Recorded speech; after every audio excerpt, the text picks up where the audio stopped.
Hey, Vinyl community, Jeff back again. Just looking at some stuff that I picked up over the weekend. Actually, we got out and about, did some shopping and stuff, and ran by the antique mall that I go to periodically. And you know, they have quite a few different vendors there that have records, and often I find some pretty good stuff there. And so, you know, we swung by there. We had some just out and about, and so went by there and did some flipping and found a few things. And then I found another vendor that was there, a new vendor. They had stuff. So that was kind of like where I got the bigger score. But we'll get to that in a second. First off, I went to the one store. It's mostly records. They also sell stereo equipment, old stereo equipment, analog equipment, things like that. But they have the most records. It's more or less a music and stereo store. And so, anyway, most of the stuff there is fairly reasonably priced. And so I was able to pick up couple Gentle Giant albums, The Power and the Glory.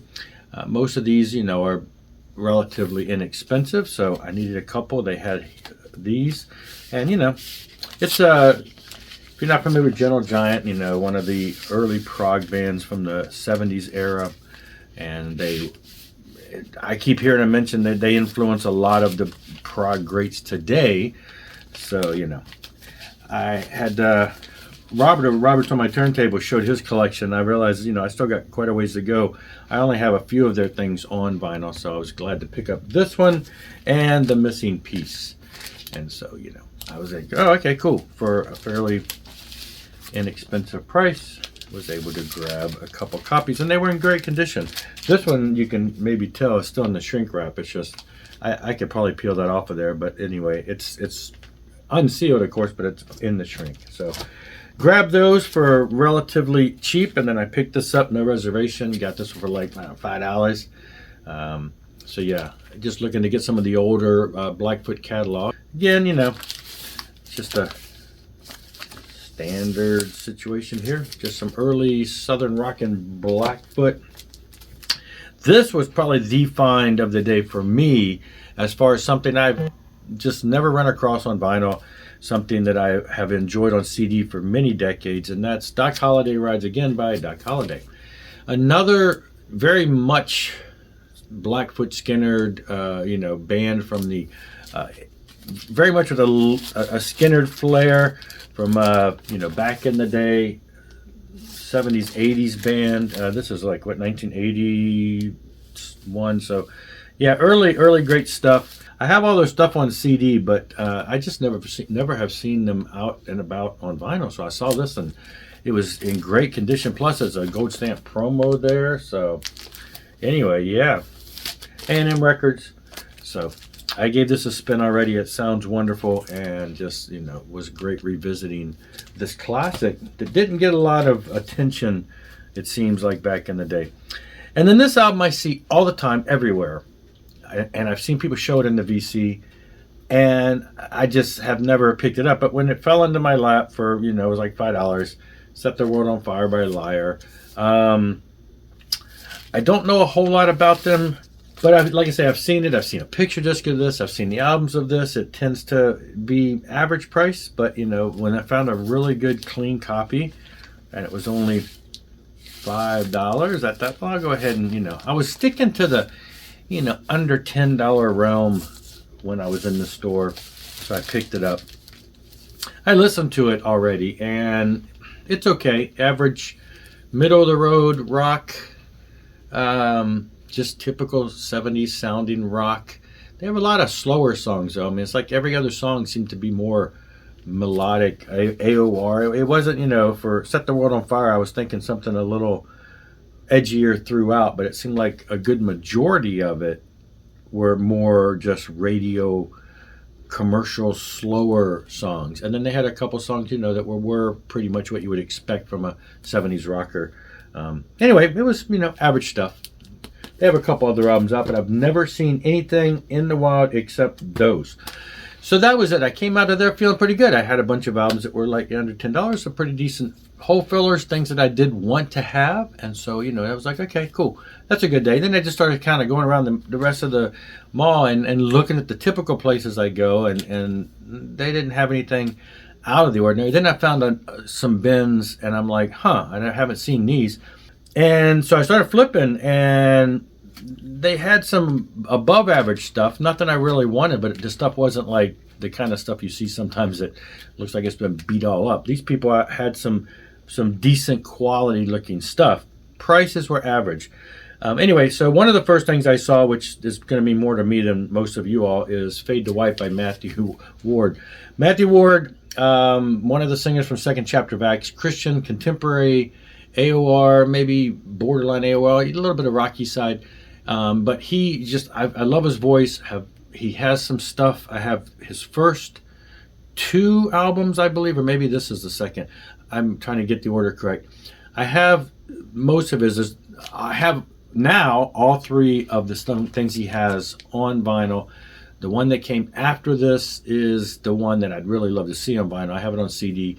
Probably one of his hardest rocking. Has Dean Castronova on drums on some of it, and it's really a great album. But for the most part, he falls into that category of more of a pop rock. The electronica sound of the 80s, a little bit with the and the drum sound and the bass sound and everything about it reminds me a little of some of the middle of the early years of like Whiteheart, bands like that. Some of the bands, Rick Kua. I'm just thinking of all the bands from the early 80s that just kind of had that straightforward commercial sound. But anyway, really good album. It was really clean. It plays beautifully. I was listening to it last night, and so I'm like, well, that's cool. I don't see a whole lot of this out and about. Then I kept flipping, and I ran across Odyssey. Now this, I was like, that's a pretty good score. It's still in the shrink. It was still sealed. It is a cutout. Has the hype. I checked it out. Price-wise was a little more than I'd like, but then I thought, well, so I looked it up on Discogs and found it's not selling for cheaper. It's especially not in unopened condition. The price was actually better than some of the prices on Discogs. It fell into that average category of, okay, costs about what a new album would cost today. And I thought, okay, well, yeah, So I went ahead and picked it up. This is the era with Joe Lynn Turner and the boys. 1988, I believe, was this one. And so, yeah, I was like, okay, I guess I'll go ahead and do that. Then I kept flipping, and I saw this. And I'm like, I know the band. I'm familiar with some of their older stuff. And I'm looking at it, and the price was a little more than I wanted, but Metal Revolution by Living Death. This is, and then I found it, okay, it has recently been reissued on vinyl, and it runs in the mid-20s now because it's a reissue. This is the original 1985 copy from Germany on the German label, and it looks unplayed. The record inside was, I swear, untouched, and the cover was in great condition too for its age.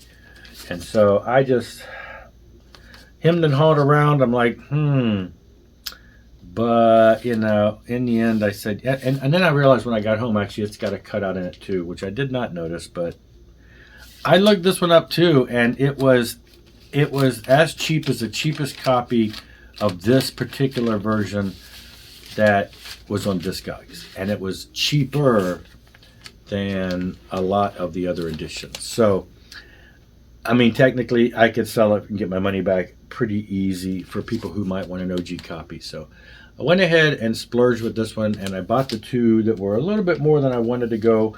I did have a second gift card from, left over from Christmas that was a, just a regular Visa type card. So, I went ahead and used some of that and decided to get this.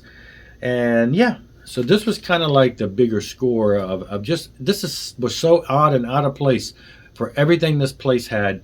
This was totally out of place. Metal, other than the Odyssey, this was like metal from overseas, import. They had nothing else like this, nothing. So I was like, how did they come about this? But anyway, there you go.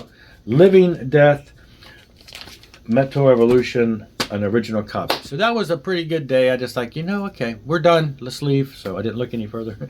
But that was it, though. Just some fun stuff. Thanks a lot for watching. Rock on and rock hard.